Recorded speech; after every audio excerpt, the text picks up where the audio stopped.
Today our topic is chapter 7 coordinate geometry and we are started with exercise 7.2. We have already done question number 1 to 3. Now question number 4 is find the ratio in which line segment joining the points this and this is divided by this point. तो अब यहाँ पे देखो आपको points given है और हमें क्या फाइंड आउट करना है, हमें रेशो फाइंड आउट करना है. तो क्वेश्चन में वही है, फॉर्मूला वैसे ही लगेगा, बस यहाँ पे हमें रेशो फाइंड करना है. इससे पहले क्वेश्चन में हमें रेशो गिवन होता था. तो सबसे पहले लेट कर लेते हैं. लेट क्या क्या करेंगे, ये पॉइंट्स लेट कर लेते हैं. सबसे पहले लेट ए पॉइंट हुआ -310, बी पॉइंट हो गया 6 -8 और सी पॉइंट हो गया -6 और 6 जो उनको डिवाइड कर रहा है. ठीक है, फिर एक सॉर्ट ऑफ फिगर ड्रॉ कर लेते हैं, लाइन जो हमें पता चले कि कैसे रेशो में डिवाइड करना है. Suppose this is the line. Line को नेम दे दिया ए हमारा पॉइंट है -310, इसको नेम दिया बी हमारा है 6 और 8 और किसी भी रेशो में डिवाइड कर रहा है कोई भी सी पॉइंट, तो सी पॉइंट का नेम हो गया -1 और 6. यही बोला था. कुछ भी रेशो नहीं पता फाइंड आउट करना है तो k/1 लेट कर लेते हैं. तो यहाँ पे हमने लिखा let ratio to be find equals to k/1. ये हमने खुद से लेट किया है. ठीक है, तो यहाँ पे ये हमारा बना m और ये बन गया हमारा n. ये ध्यान रखना है आपने कि k/1 ही लेट करें क्योंकि k/1 ईजी पड़ता है कैलकुलेट करने में और हमारे पास सिर्फ एक वेरिएबल होता है तो ईजिली हम फाइंड आउट कर सकते हैं. तो अब सेक्शन फार्मूला लगाते हैं. बाय सेक्शन फार्मूला यहाँ पे अगर हम देखें तो जो सी पॉइंट है वो हमारा वो पॉइंट बनता है pxy जो हम फाइंड आउट करते हैं. यही बना. तो यहाँ से हमारे पास क्या आया, this implies x equals to -1 और y इक्वल्स टू 6. तो x कितना आया यहाँ से mx2 plus nx1 upon m plus n. यही होता है. वैल्यूज़ पुट करते हैं. x की जगह आया -1, m1 की जगह यानी कि m की जगह k into 6 plus 1 into -3 upon में k+1 उधर जाके मल्टीप्लाई हुआ तो -k+1 इधर आया 6k-3. सॉल्व करते हैं और 6k प्लस k -1 प्लस 3 तो यहाँ से आया 7k equals to 2. This implies k equals to 2/7. तो k की वैल्यू हमारे पास कितनी आ गई, 2/7. अब देखो हमें y वाला कोऑर्डिनेट भी नहीं यूज़ करना पड़ा, सिर्फ x कोऑर्डिनेट यूज़ करके हमारे पास k की वैल्यू आ गई. Hence ratio equals to k/1 equals to 2/7/1 और 2/7. रेशो को कभी भी फ्रैक्शन में नहीं छोड़ना है, एलसीएम लेके और फिर आपको उसको सॉल्व करके लिखना है. इम्पॉर्टेंट क्वेश्चन है, एग्जाम में आने के चांसेस बनते हैं. उसके बाद आ जाता है हमारे पास क्वेश्चन नंबर 5. इसी पैटर्न पे है. क्वेश्चन 5 में बोला है find the ratio in which the line segment joining the points. तो पहले लाइन सेगमेंट ही बना लेते हैं सीधा. ये हमारी लाइन सेगमेंट है. कौन से पॉइंट जॉइन कर रही है, ए पॉइंट है 1 -5 और इधर बी पॉइंट दे रखा है -4 और 5. हो गया. Is divided by the x axis. x axis से डिवाइड हो रहा है. Find the coordinates of the point of the division. तो x एक्सिस पे जो पॉइंट होगा वो किस फॉर्म का होगा, बस आपको ये ध्यान रखना है. ठीक है, तो x एक्सिस का पॉइंट किस फॉर्मेट का होगा हमारे पास. सपोज यहाँ पे वो पॉइंट है, मैंने इसको p नेम दे दिया x0. दोबारा से देखते हैं. Is divided by the x axis. Divided by the x axis का मतलब जिस पॉइंट से डिवाइड हो रहा है वो पॉइंट कहाँ पे लाई कर रहा है, x एक्सिस पे लाई कर रहा है. ठीक है, तो यहाँ पे हमने पॉइंट लिख दिया px0. रेशो हमें फाइंड करना है तो हमें क्या लिखना पड़ेगा, k/1. तो यही सारी चीज़ें यहाँ पे हो गई जैसे वहाँ पे लिखा था. तो बाइसेक्शन फार्मूला क्या आएगा यहाँ से, x इक्वल्स टू, अब वैल्यूज़ पुट करते जा रहे हैं यहाँ पे k जाएगा b के साथ सारे टर्म्स के साथ और ये 1 के साथ। तो यहाँ पे हमारे पास बना k into 5 k into -4 k into -4 plus 1 into 1 upon k plus 1। दूसरा यहाँ पे y की वैल्यू के लिए क्या बने, 0 equals to k into 5 plus 1 into -5 upon k plus 1। अब ये तो आपको क्लियरली दिख रहा है, अगर मैं इस वैल्यू को लेती हूँ तो मेरे पास x नहीं है, तो हम इसको नेग्लेक्ट करके इस पे प्रोसीड करते हैं। रीज़न क्या है यहाँ पे प्रोसीड करने का, क्योंकि हमारे पास 0 दे रखा है तो सॉल्व करने में कोई प्रॉब्लम ही नहीं होगी। तो यहाँ से हमारे पास आया 0 equals to 5k - 5 upon k plus 1। This implies 5k - 5 equals to 0 और k इक्वल्स टू 1। तो k 1 आया तो रेशो हमारे पास क्या बन गया, रेशो विल बी 1:1। ये हमारा आंसर आ गया। इजी क्वेश्चन था, उसी पैटर्न पे था, इससे ज़्यादा कोई प्रॉब्लम हुई नहीं फाइंड करने में। अब उसी के साथ देखो इसमें क्या बोला है, also find the coordinate of the point of division. अब हमें क्या करना है, कोऑर्डिनेट भी फाइंड करना है। अब कोऑर्डिनेट फाइंड करना है तो आपको पता ही है y कोऑर्डिनेट तो 0 है, हमें सिर्फ x फाइंड करना है। तो अब हम x का यूज़ करते हैं। तो x क्या आया हमारे पास, k into -4 plus 1 into 1 upon k plus 1। अब अगर इसी क्वेश्चन में आपको सिर्फ रेशो पूछा जाता तो यहाँ पे क्वेश्चन ख़त्म हो गया था, बट अगर कोऑर्डिनेट्स पूछे हैं तो हमें कोऑर्डिनेट फाइंड करने पड़ेंगे। तो यहाँ से बना -4k plus 1 upon k plus 1, k की वैल्यू 1 है तो -4 प्लस 1 1 प्लस 1, तो x कितना आ गया हमारे पास -3/2। ठीक है, therefore coordinates of required point, सब कुछ आ गया इसमें, तो रिक्वायर्ड पॉइंट लिख देना है इक्वल्स टू p x0 यानी कि -3/2 0। ये हमारा पॉइंट आ गया।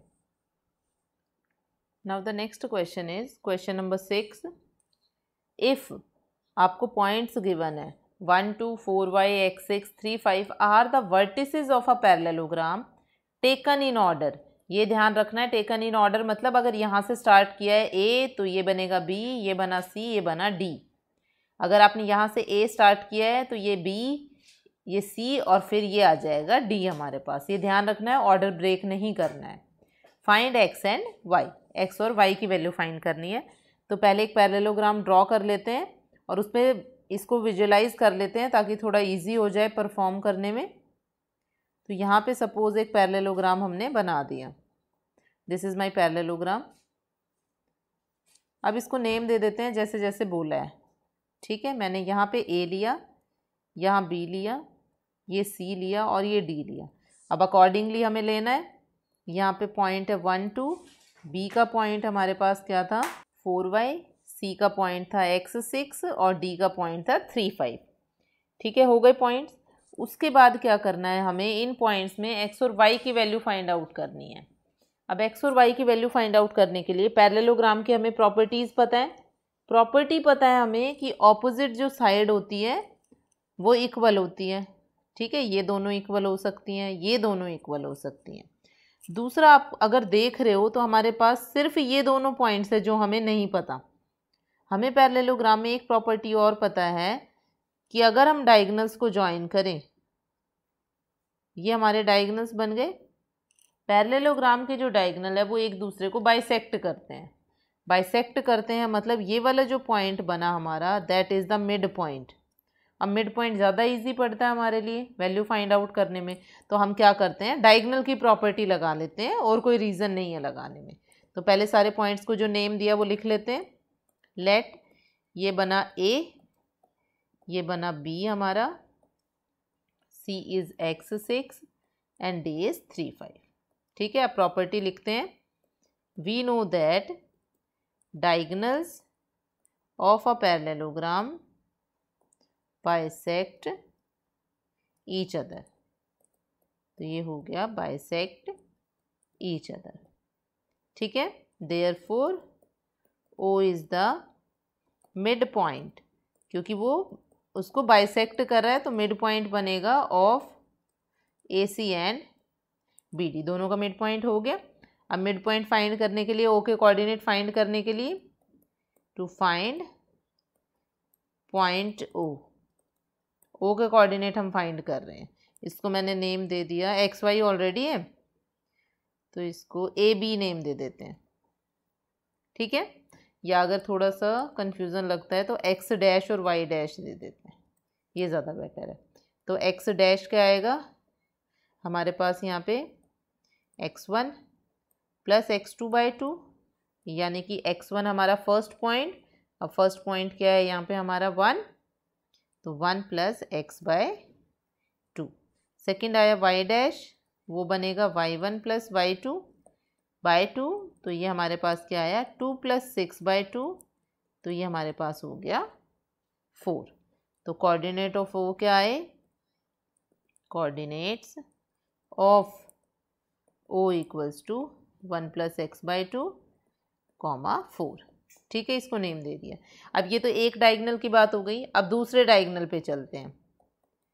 फॉर डायगोनल BD, इसमें भी मिड पॉइंट वही ओ बनेगा, O is the mid point, तो कोऑर्डिनेट्स क्या बनेंगे, ओ इज़ मिड पॉइंट, तो coordinates of OR।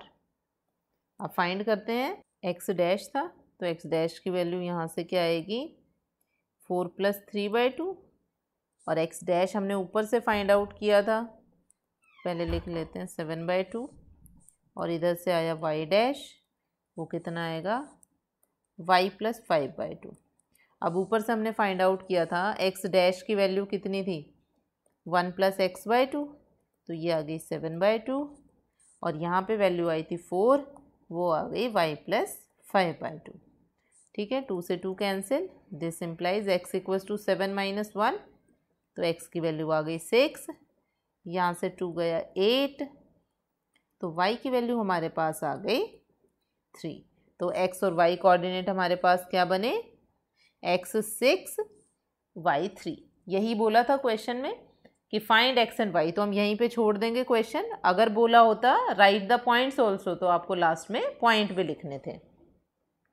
Now the next question is find a where, क्या दे रखा है हमें, AB is the diameter of the circle who centre is this and B is 1/4। तो पहले एक सर्कल ड्रॉ कर लेते हैं।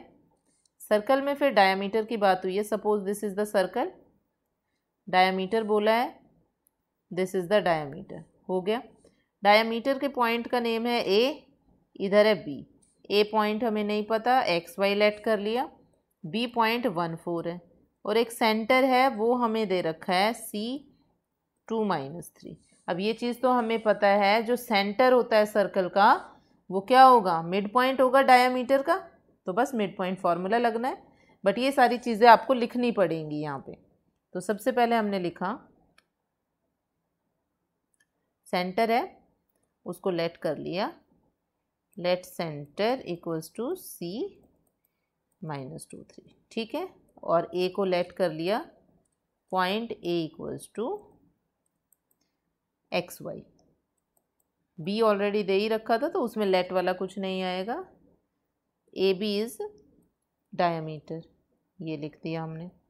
साथ में हमें क्या पता है, centre C must be the mid point of diameter, mid point of diameter AB। तो AB का डायमीटर होगा सेंटर, ये हमें पता है, बस तो मिड पॉइंट फार्मूला लगाना है। देयरफॉर कोऑर्डिनेट्स ऑफ CR, क्या होगा कोऑर्डिनेट, सबसे पहले 2 equals to x plus 1/2, -3 equals to y plus 4/2, यही है मिड पॉइंट फार्मूला, सीधा सीधा आ गया। तो यहाँ से हमारे पास x की वैल्यू क्या आएगी, 4 इक्वल्स टू x प्लस 1, यहाँ से -6 equals to y plus 4, this implies x equals to 3, और यहाँ से y इक्वल्स टू -10। तो A पॉइंट्स क्या आ गए, therefore AXY equals to A 3 - 10। देखो क्वेश्चन सारे उसी टाइप से हैं, चाहे सर्कल बोले, रेक्टेंगल बोले, पैरेललोग्राम बोले, बट प्रोसीड करने का तरीका वही है, वो चेंज नहीं हो रहा है। बस आपको मेथड समझना है, क्वेश्चन अपने आप हो जाएंगे। Now the next question is question number 8। A point is given, B point is given. Find a point P such that AP equals to 3/7 AB and P lies on AB. अब P जो है वो AB पे लाई कर रहा है, तो पहले बनाएं एक बार इसके लाइन को, डायग्राम सॉर्ट ऑफ थिंग बनाते हैं। तो यहाँ पे सपोज ये हमारी लाइन है, फिर क्या बोला है यहाँ पे, this is A point, this is B point, और P जो है वो उस पर लाई कर रहा है कहीं पे भी। तो A पॉइंट है वो गिवन है, उसका नेम देते हैं यहाँ पे -2, बी पॉइंट है 2, -4, पी नहीं गिवन, फाइंड करना है। साथ में हमें क्या बोला है यहाँ पे, A P equals to 3/7 A B. तो देखो ए पी तो गिवन हो गया, और उसका रेशो किससे चाहिए हमें, पी बी से। ए पी का रेशो पी बी के साथ अगर गिवन होता तो सीधा सेक्शन फार्मूला लग जाता, बट यहाँ पे पी बी की जगह क्या है, ए बी, और ए बी को हम ब्रेक कर सकते हैं। तो हमने क्या किया, 3/7 ए बी को यहाँ पे ब्रेक किया, A P plus P B हो गया ब्रेक, 7 उधर चला गया तो बना 7 A P equals to 3 A P plus 3 P B, और ये इधर आया तो 4 A P equals to 3 P B, और A P upon P B equals to 3/4। तो देखो रेशो हमारे पास क्या आ गया, 3:4। तो पी की वैल्यू कैसे आ जाएगी, सेक्शन फार्मूला से, सीधा सीधा by section formula find out करेंगे, बाय सेक्शन फार्मूला। पी के कोऑर्डिनेट आएंगे x equals to 3 × 2 plus 4 × -2 upon 3 + 4। y के कोऑर्डिनेट आ जाएंगे यहाँ से 3 × -4 plus 4 × -2 upon 3 + 4. So x will be 6 - 8/7, y equals to -12 - 8/7. तो x बना -2/7, और यहाँ से y की वैल्यू आ गई -20/7। तो यही p के कोऑर्डिनेट है, तो p पॉइंट हमारा क्या बना, -2/7 -20/7। देखो क्वेश्चन सेम था, बस डिफरेंस क्या था, जो ये रेशो आपको गिवन है ये आपको फाइंड करना है, ये आपको समझना है कैसे फाइंड करना है, फिर क्वेश्चन इजी है, इजीली हो जाएगा। Now question number 9 is, A given है, बी आपको गिवन है। क्वेश्चन पर्टिकुलरली बोला है find the coordinate of the point which divide the line segment into 4 equal parts. ठीक है, तो लाइन सेगमेंट बनाते हैं पहले। अब 4 इक्वल पार्ट्स की बात हुई है, सपोज ये कोई भी लाइन सेगमेंट है, अब 4 इक्वल पार्ट में डिवाइड करना है। ए और बी गिवन हो गया, ए है -2 2 और बी हो गया 2 8। तो 4 पार्ट में डिवाइड करने के लिए 3 पॉइंट चाहिए, इक्वल होने चाहिए पॉइंट, P1 ये हो गया P2 और ये हो गया P3। First part, second part, third part और फोर्थ पार्ट हो गए 4 पार्ट इक्वल। अब आपको एक क्वेश्चन ध्यान हो, जहाँ पे हमने ट्राई सेक्शन वाला किया था, तो ये उसी तरह से बन जाएगा 4 पार्ट्स के लिए। ठीक है, दोनों क्वेश्चन डिफरेंट है बट प्रोसीजर वही रहेगा। तो हमें क्या करना है, 4 इक्वल पार्ट है तो रेशो हमने क्या ले लेना है, इक्वल ले लेना है। ठीक है, दूसरा हम क्या यूज़ कर सकते हैं कि P2 है वो मिड पॉइंट भी बनेगा, क्योंकि इक्वल पार्ट है, यहाँ से यहाँ तक 2 पार्ट है, यहाँ से यहाँ तक 2 पार्ट है, तो हम ये भी यूज़ कर सकते हैं। इसी के साथ रेशो हम ले लेते हैं K, रेशो हमने लिया K, तो बना K ratio K ratio K ratio K। तो इट मीन्स 1 1 1 करके आ जाएगा सारा। जब आप P पॉइंट ले रहे हो P1 तो रेशो बन जाएगा 1:3, P2 ले रहे हो तो 1:1, P3 लिया तो 3:1, और उसी तरह से हम आगे प्रोसीड कर सकते हैं। ठीक है, स्टार्ट करते हैं। सबसे पहले हमने नेम दे दिया इसको। अब यहाँ पे हमने लिख दिया let P1 P2 P3 divides AB 4 equal parts. 4 equal parts में डिवाइड कर रहा है। अब इक्वल पार्ट में डिवाइड किया तो सब इक्वल होगा, तो AP1 equals to P1 P2 equals to P2 P3 equals to P3 B equals to K। Let कर लिया। Therefore AP2 upon P2B। अब देखो, आप खुद देख रहे हो यहाँ से AP2 और ये कितना बना, K plus K upon K plus K, यानी कि रेशो आ गया 1:1। तो P2 जो है वो उसको मिड पॉइंट में डिवाइड कर रहा है, तो P2 के तो कोऑर्डिनेट बहुत ही इजीली फाइंड आउट हम कर सकते हैं। ठीक है, तो यहाँ से लिखा हमने मिड पॉइंट बनने के बाद कोऑर्डिनेट्स ऑफ P2 आर, क्या बनेंगे P2 के कोऑर्डिनेट्स, -2 + 2/2 और इधर से 2 + 8/2। तो यहाँ से आ गया 0 और यहाँ से आया 5। तो P2 तो हमने फाइंड कर लिया, 5 आ गया। अब P2 के बाद P1 फाइंड हो जाएगा। कैसे, ये क्यों फाइंड किया, सबसे पहले P2 को फाइंड करने से हमें ये फ़ायदा रहा, अब अगर हमारे पास P2 आ गया तो यहाँ तक हमारी ये लाइन सेगमेंट बन गई, तो रेशो बना 1:1 और ऐसे इधर भी रेशो बना 1:1। तो 3:1 की बजाय 1:1 फाइंड करना ज़्यादा ईजी है। तो अब हम AP2 पे डील करेंगे और P1 की वैल्यू फाइंड आउट करेंगे। यहाँ पे लिखा अब हमने, now AP1 upon P1 P2, ये बना K अपॉन K, यानी कि 1:1। Therefore P1 divides AP2 into 2 equal parts, दोनों इक्वल पार्ट्स में डिवाइड कर रहे हैं, तो मिड पॉइंट फार्मूला से आ जाएंगे। Therefore coordinates of P1 are, क्या बनेंगे कोऑर्डिनेट, सम करके आ जाएगा, -2 + 0/2 2 + 5/2। तो कोऑर्डिनेट बने -1 7/2। तो ये हो गए P1 के कोऑर्डिनेट। सिमिलरली हम क्या निकाल सकते हैं P2 के लिए, तो वो बना P2 P3 upon P3B equals to K upon K, तो हमारे पास रेशो आया 1:1। Therefore coordinates of P3 are, क्या आया कोऑर्डिनेट हमारे पास, 0 + 2/2 5 + 8/2। तो यहाँ से बना 1, 13/2। तो ये हो गए P3 के कोऑर्डिनेट। तो सारे कोऑर्डिनेट्स आ गए हमारे पास। ट्राई सेक्शन था, बट आपको ये ध्यान रखना है मिड पॉइंट वाला जो हमने यूज़ किया उससे हमारे कोऑर्डिनेट फाइंड करने में हेल्प मिली हमें। अब आ जाते हैं लास्ट 10th क्वेश्चन पे, जो एक्सरसाइज का लास्ट क्वेश्चन है। उसमें बोला है एरिया ऑफ रोम्बस फाइंड करना है।